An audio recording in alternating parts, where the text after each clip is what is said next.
La hermenéutica es el arte de la interpretación y tiene raíces en la antigüedad, relacionada con la necesidad de encontrar el sentido de los textos escritos.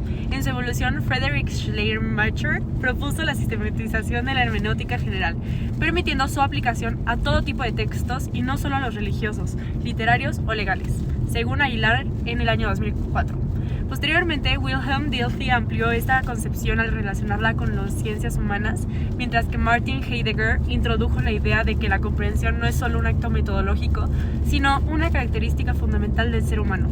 Hans-Georg Gadamer, de 1900 a 2002, llevó estas ideas más allá formulando la hermenéutica filosófica, que enfatiza el carácter dialógico e histórico de la comprensión.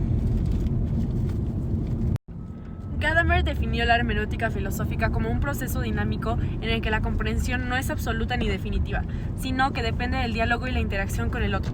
Destacó que la comprensión es una forma de experiencia que nunca se cierra, pues implica la constante reconsideración de lo que otros piensan, aunque no sea de acuerdo con ellos. En su obra Verdad y Método, Gadamer rechazó la idea de que la verdad se alcance únicamente a través de métodos científicos, argumentando que el lenguaje es el medio fundamental para la construcción de significado y que todo conocimiento es histórico y finito, según Aguilar en el año 2004. Jürgen Habermas, otro importante teórico de la hermenéutica, desarrolló una perspectiva crítica en la que el análisis hermenéutico debe revelar las estructuras del poder y los condicionamientos ideológicos ocultos en el lenguaje. Mientras Gadamer enfatizaba la experiencia humana como base de la interpretación, Habermas veía la hermenéutica como una vía para desenmascarar las estructuras de dominación en los discursos, según Rodríguez Noriega. Uno de los conceptos centrales en la hermenéutica es el círculo hermenéutico, que describe el proceso de comprensión en el que el todo y las partes de un texto se interpretan en un movimiento constante. Según Gadamer, este círculo consiste en comprensión, es decir, un primer acercamiento al texto a partir de la precomprensión del intérprete. Luego tenemos la interpretación, que es un proceso en el que el intérprete fusiona su horizonte con el significado del texto, generando una nueva comprensión. Y por último, la aplicación, es decir, la validación del conocimiento en la práctica, permitiendo que el texto cobre significado en nuevos contextos. Habermas complementa esta visión al señalar que la interpretación debe incluir un análisis semántico profundo para ir más allá del sentido superficial de los discursos.